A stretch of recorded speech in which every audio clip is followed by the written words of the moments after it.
ভাই সামনে যান না,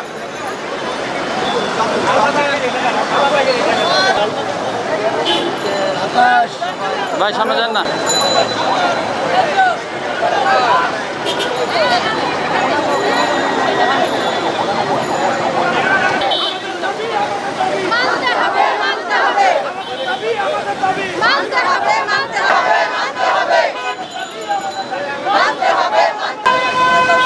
স্লোগান দাও, স্লোগান দাও।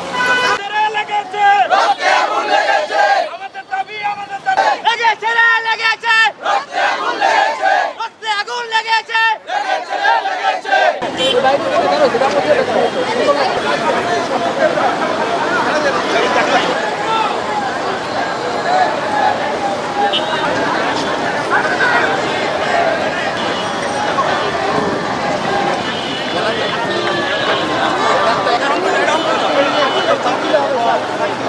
বর্তমান সরকার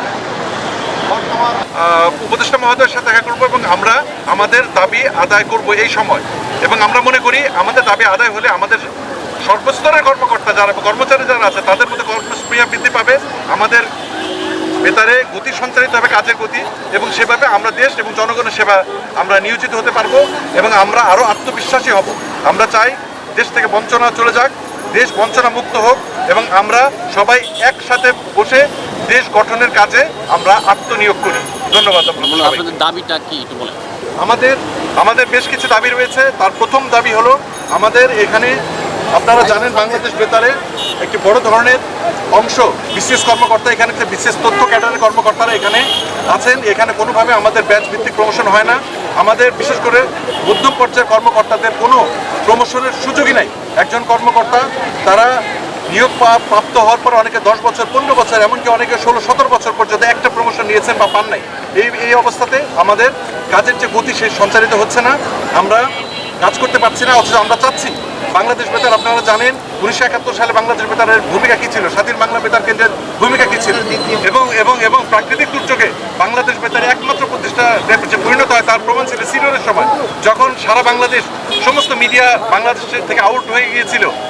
শুধুমাত্র বাংলাদেশ বেতার সারা দেশবাসী এবং বিশ্বকে তথ্য দিয়েছে। আমরা সেই পর্যায়ে আমরা আবার ফিরে যেতে চাই, কিন্তু তার সবচেয়ে বড় অন্তরায় হলো আমাদের কর্মকর্তাদের প্রমোশন নেই এবং আমাদের অন্যান্য সিভিল সার্ভিস ক্যাডারে যে অন্যান্য বিশেষ করে প্রশাসন ক্যাডারে যে সমস্ত সুযোগ সুবিধা আমাদের চাকরিবিধি অনুযায়ী আছে, সেই চাকরিবিধি অনুযায়ী সমস্ত সুযোগ সুবিধা আমরা চাচ্ছি এখন ন্যায্যতার ভিত্তিতে। আমাদের কোনো দাবি এখানে নাই। এখানে যে কয়েকটা দাবি আমি একটু ক্যাটাগরিক্যালি বলি।